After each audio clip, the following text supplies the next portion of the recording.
Bienvenue dans ce nouvel épisode de BioPilates Deep Dive. Aujourd'hui, je vous invite à plonger avec moi dans un exercice intermédiaire, exigeant, complexe dans sa forme, mais fascinant par la richesse de sa coordination et la précision qu'il requiert.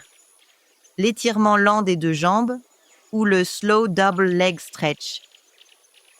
Prenez le temps de vous allonger sur le dos. Ressentez votre position imprimée. Ce lien subtil entre stabilité pelvienne et liberté respiratoire.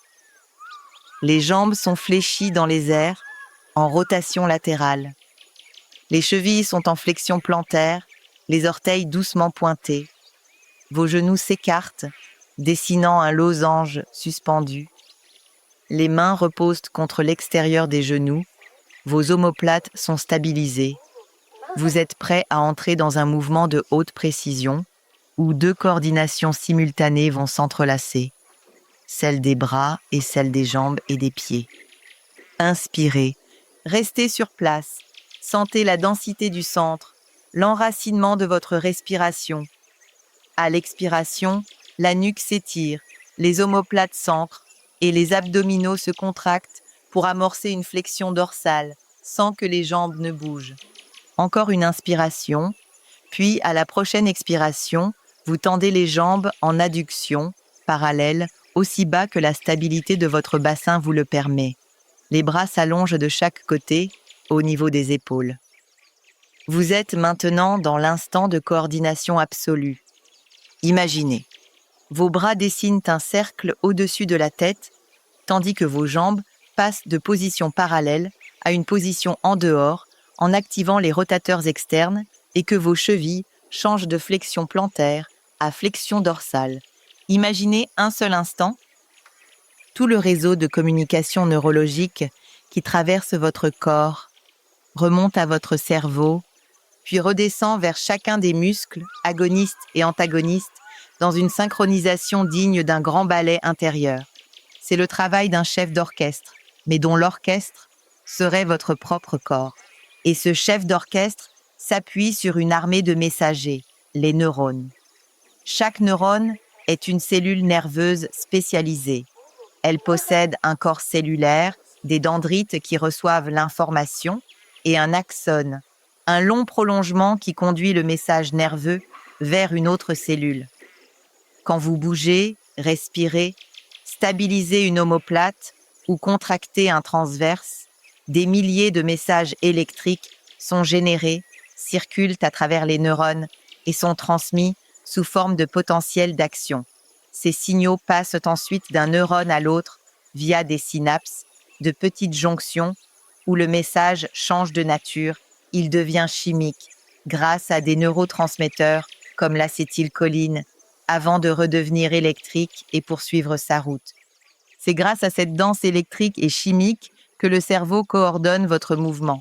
Chaque extension de jambe, chaque passage de rotation, chaque stabilisation du bassin, tout cela est anticipé, ajusté, corrigé en temps réel par vos réseaux neuronaux. Et c'est cette intelligence du système nerveux que le Pilate entraîne. En raffinant vos gestes, vous affinez aussi votre connexion neuromusculaire. Et pour les passionnés d'anatomie, lors de la rotation externe des jambes, un muscle discret mais puissant entre en jeu, le carré crural. Il prend naissance sur le bord latéral de l'ischion et s'insère sur la crête intertrochantérique du fémur. Son rôle, faire pivoter la hanche vers l'extérieur, avec précision et stabilité. Le tenseur du fascia lata ou TFL est un petit muscle stratégique qui s'étend de l'épine iliaque antéro-supérieure jusqu'à la bandelette iliotibiale. Il agit dans 3 plans. Il est abducteur, fléchisseur et rotateur interne de la hanche.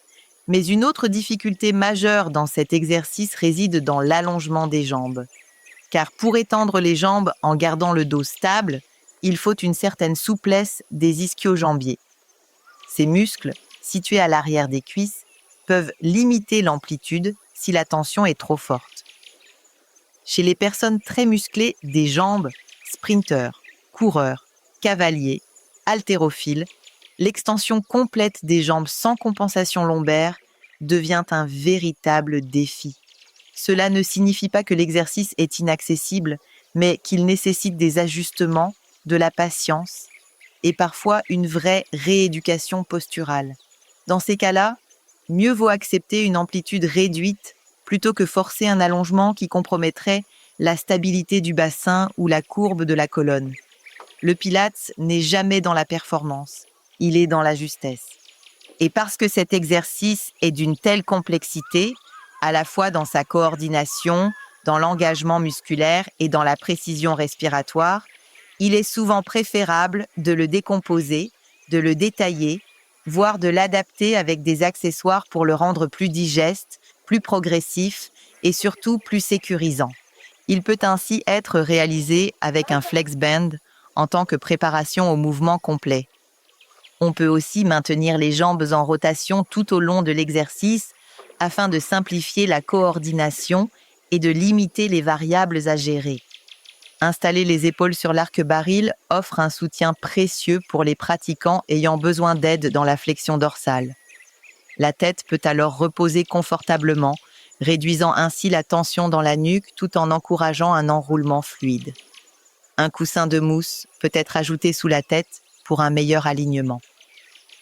Enfin, l'usage d'un support pour la colonne peut contribuer à développer la force abdominale et ou à réduire la tension dans le cou générée par une faiblesse des fléchisseurs cervicaux.